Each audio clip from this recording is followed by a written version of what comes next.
हे बघा, आज सांगोला तालुक्यामध्ये, सांगोला शहरामध्ये सदानंद हॉलमध्ये अतिशय चांगल्या पद्धतीनं पत्रकारांना पुरस्कार देण्यात आला आणि रामचंद्र घुटुकडे यांचा वाढदिवस साजरा करण्यात आला। सगळ्यात महत्त्वाचं म्हणजे समता परिषदेची बैठक झालेली आहे। समता परिषदेच्या कार्यकर्त्यांना आम्ही मार्गदर्शन केलेलं आहे। मी समता परिषदेची स्टेटची सेक्रेटरी आहे। भुजबळ साहेबांच्या आदेशाने आम्ही महाराष्ट्रभर काम करतो। बांधणी करणं गरजेचं आहे। महाराष्ट्रामध्ये झोपलेला जे ओबीसी समाजाचे कार्यकर्ते आहेत त्यांना जागे करण्याचं आमचं काम आहे।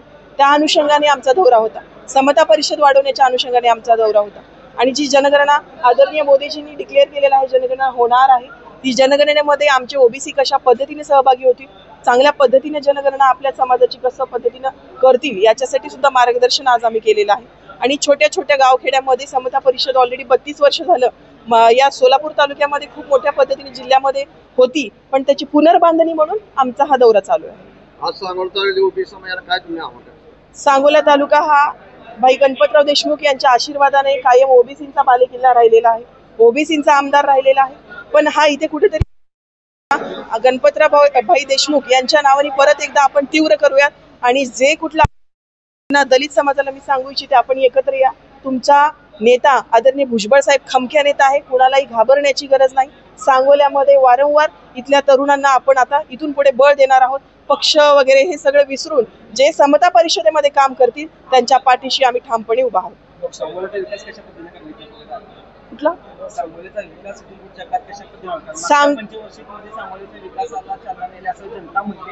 आणि आताच्या निवडणुकीनंतर चांगल्या विकासाला खेळ बसली,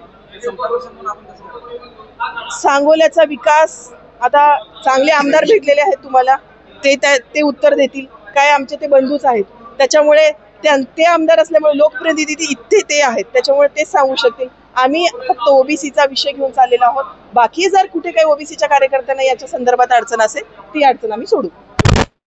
त्याच्यानंतर आम्ही चॅलेंज करून कोर्टातून आमचं आरक्षण परत मिळवलं। आता आरक्षण परत मिळवल्यानंतर परत मग सांगायचं का हे आरक्षण आमच्यामुळे आलं?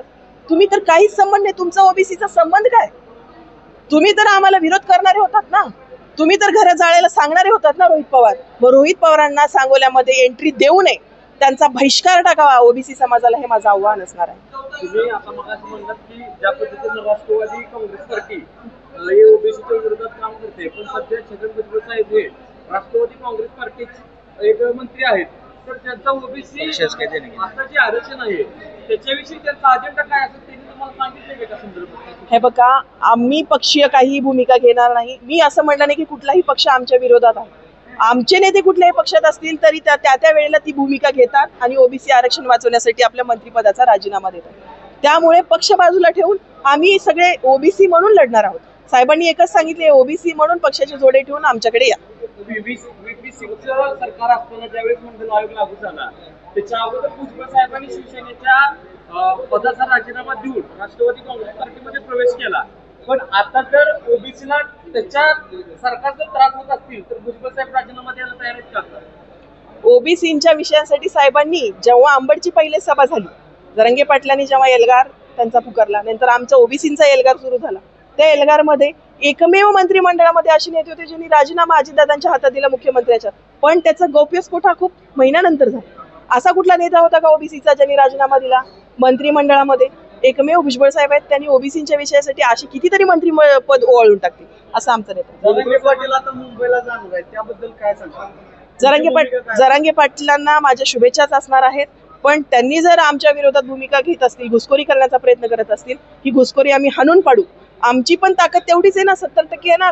आम्ही जसं कोर्टातून आमचं खेचून आणलं आरक्षण, परत एकदा आम्ही आमची भूमिका ठामपणे मांडू, त्याच्यात काही वेगळं नाहीये। सणामध्ये असं जर राजकीय वातावरण होत असेल तर याचा नागरिकांना सुद्धा आणि गणेशोत्सवाला फटका बसू शकतो, तर त्यासाठी तुम्ही सॉफ्ट कॉर्नर म्हणून काय करा?